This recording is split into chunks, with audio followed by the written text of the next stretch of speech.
आदिपुरुष के first look को क्यों काफी आलोचनाओं का सामना करना पड़ा, आइए जानते हैं। राघव ने मुझे पाने के लिए शिव धनुष तोड़ा था, अब उन्हें रावण का घमंड तोड़ना होगा। राम भक्त हनुमान के सामने जानकी द्वारा कहा गया ये संवाद ही आदिपुरुष की कहानी का सेंट्रल थीम है।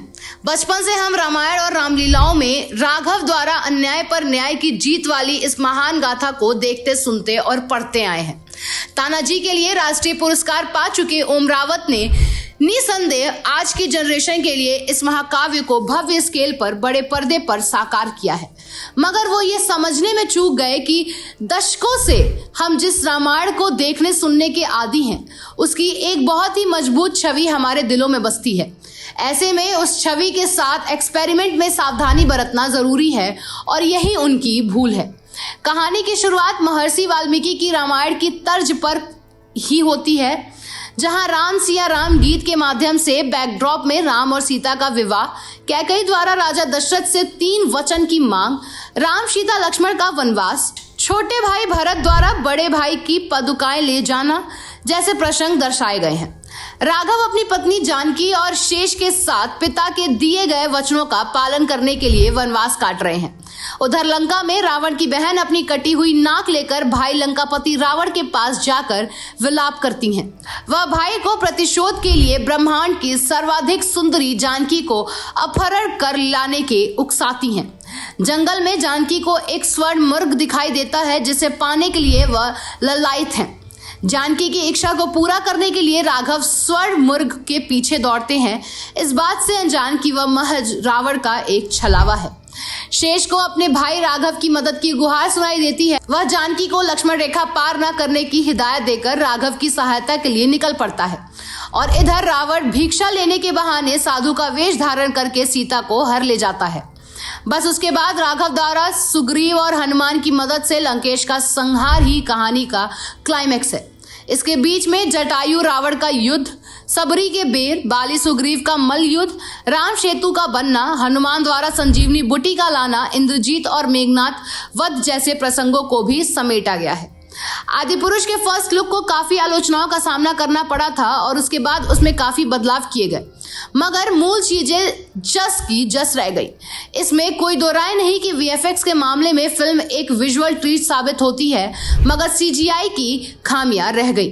2D में वीएफएक्स और सीजीआई का काम प्रभावशाली नहीं है, जबकि 3D में यह दमदार है। सबसे बड़ी दिक्कत आती है स्क्रीन प्ले और डायलॉग्स में।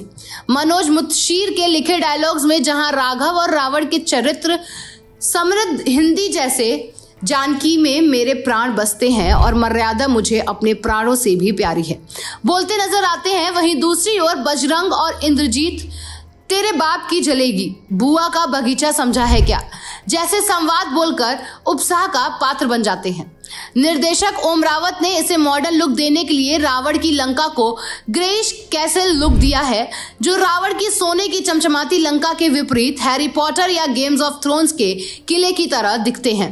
फिल्म का 3 घंटे का रन टाइम तब और खलने लगता है जब सेकंड हाफ में कहानी सिर्फ वीएफएक्स से सजे राम रावण के युद्ध में सिमट कर रह जाती है। हालांकि इंटरवल से पहले कहानी विजुअल इफेक्ट्स के साथ अच्छी लगती है। डायरेक्टर ने अहिल्या मेघनाथ वध जैसे रामायण के कई प्रसंगों को छोड़ दिया है।